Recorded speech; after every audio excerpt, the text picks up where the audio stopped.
అబ్బబ్బబ్బబ్బ మీ అభిమానం సల్లగుండా. Okay hi dude and welcome to Telugu anime wood. మన ఛానల్ని ఫస్ట్ టైం విజిట్ చేసినట్టయితే కొంచెం లైక్ చేసి షేర్ చేయండి, అలాగే సబ్స్క్రైబ్ చేసుకుని పక్కన ఉన్న బెల్ ఐకాన్ ఆన్లో పెట్టుకోండి. ఇక లేట్ చేయకుండా ఎపిసోడ్ని స్టార్ట్ చేసేద్దాం.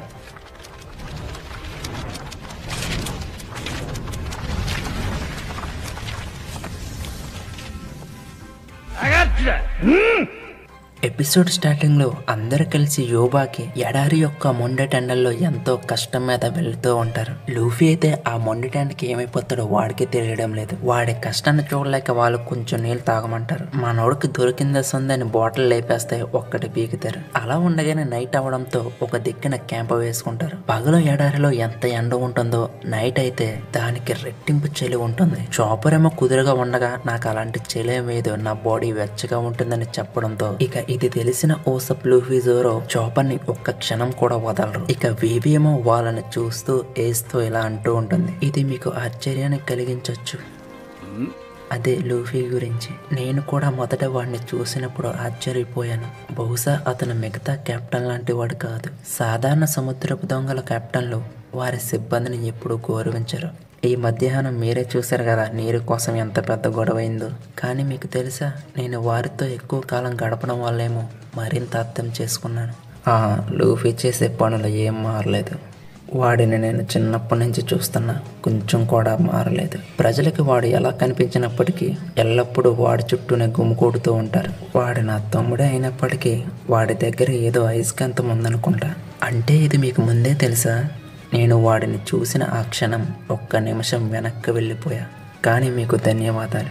నేనేదో ఆందోళన చెందుతున్నానని మీరు ఆందోళన చెందకండి, సరేనా? మీరు చెప్పింది నిజమే. ఇక నేను చింతించాల్సిన అవసరం లేదనుకుంటా. ఇక దాంతో ఎవరికి వారు పడుకుంటారు. అలా కొంతసేపటికి తెల్లవారుతూ ఉంటుంది. అప్పుడే చాపర్ లేచి అటువైపు నుంచి ఏదో వస్తుందని లూఫీకి ఓసప్కి చెబుతాడు. ఏం వస్తుందిరా? అదేంటో కాదు, అది ఒక ఎడారి సుడిగాలి వాళ్ళ వైపుకే వస్తూ ఉంటుంది. ఇక దానిని చూసిన వీవి వెంటనే అందరినీ రాళ్ళు వెనక్కి వెళ్లి దాక్కుమని చెబుతుంది.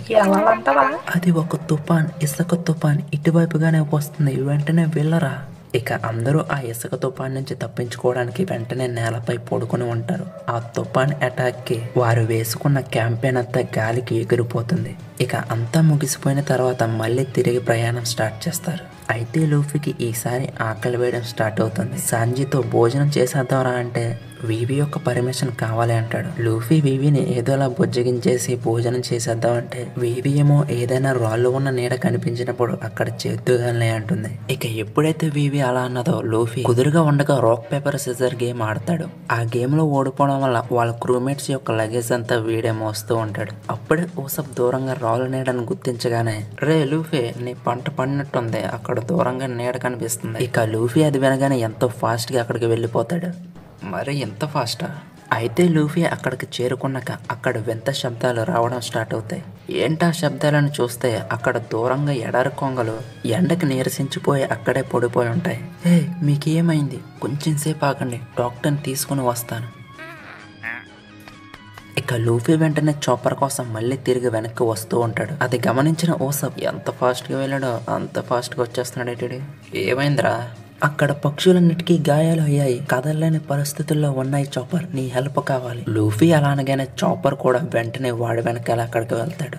వీవీ ఏమో కొంగల అని ఆలోచిస్తూ ఉంటుంది. తీరా అక్కడికి వెళ్ళి చూస్తే అక్కడ కొంగలు కాపాడవు, ఇలా వస్తువులు కాపాడవు. అందరూ ఇక లూఫీపై ఒక లుక్ వేయడంతో, ఏంట్రా అలా చూస్తున్నారు, నేనైనా అబద్ధం చెప్తున్నాను అనుకుంటున్నారా? ఇక్కడ పక్షులన్నీ చనిపోయే పరిస్థితుల్లో ఉన్నాయి. అప్పుడు వీవీ ఏమో, నన్ను క్షమించండి, ఇది మీకు ముందుగానే చెప్పుండాల్సింది. ఒరిస్సాకి పక్షులు ప్రయాణికుల్ని మోసం చేసే ఎడారి బందిపోట్లు మరియు ఇక దొంగలించిన వస్తువులన్నీ వాళ్ళ సొంతం. ఏంటి?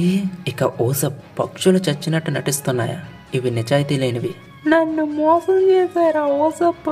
ఇక వెంటనే సాంజీ లూఫీని పట్టుకుని, లూఫీ దీనికి కారణం నువ్వేరా, ఇప్పుడు ఏం చేయాలో చెప్పు.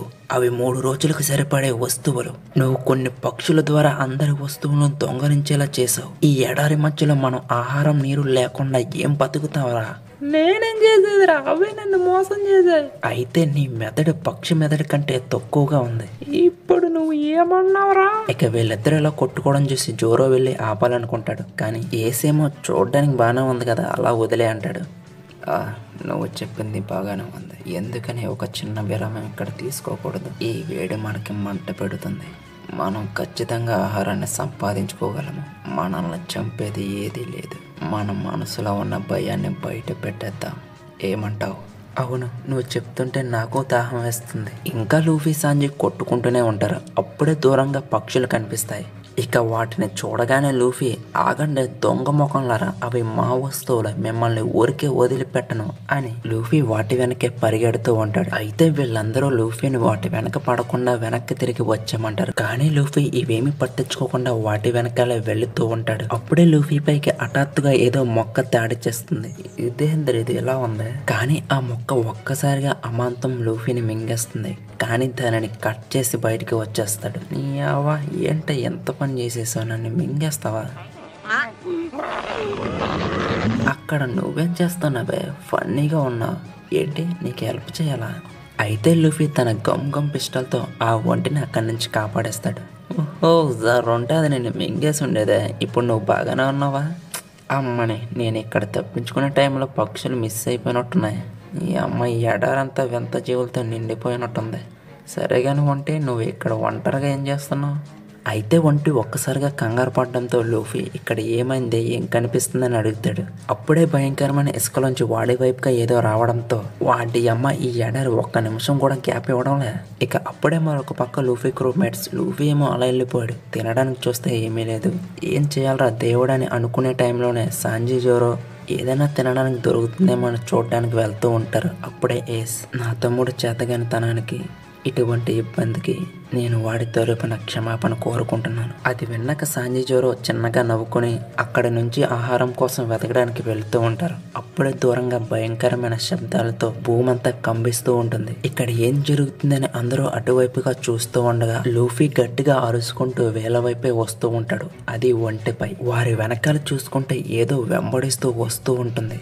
అది ఇంకేటో కాదు, శాండోరా డ్రాగన్. అది లూఫీ వెనకాల వెంబడిస్తూ వస్తుంటే లూఫీ ఏమో వీళ్ళ వైపే వస్తూ ఉంటాడు. ఇక దాన్ని చూసిన తర్వాత వీరంతా భయపడుతూ ఉంటే ఏస్, మా వాడు ఇబ్బందులు ఉన్నప్పటికీ మన కోసం ఒక బహుమతిని తీసుకొస్తున్నాడు. సాంజీ ఏమో సరే ప్రస్తుతానికి ఆ ఒంటిని పక్కన పెడదాం, ఆ పెద్దదాన్ని పని పెడదాం అంటే జోరో ఏమో ఇలాంటి కష్టాలన్నీ వీడికే ఎందుకు వస్తాయి, ఏ నక్షత్రంలో పుట్టవరా నువ్వు? ఇక లూఫీ వెంటనే వచ్చి కాపాడనరా అంటే ఇక దానితో సాంజీ జోరో లూఫీ దాని కథను ముగించేస్తారు.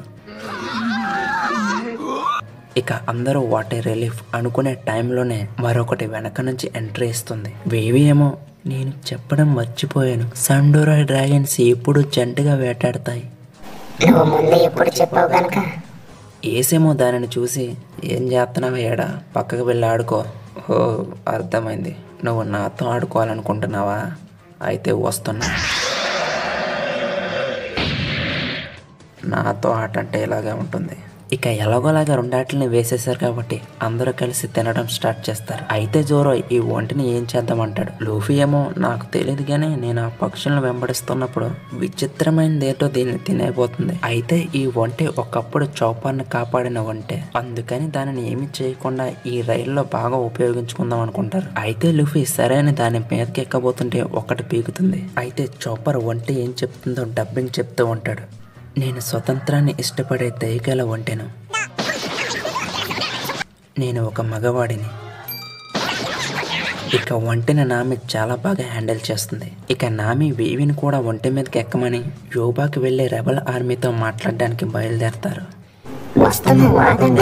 ఇక అప్పుడే ఎడారి మధ్యలో ఒక షిప్ వస్తూ ఉంటుంది.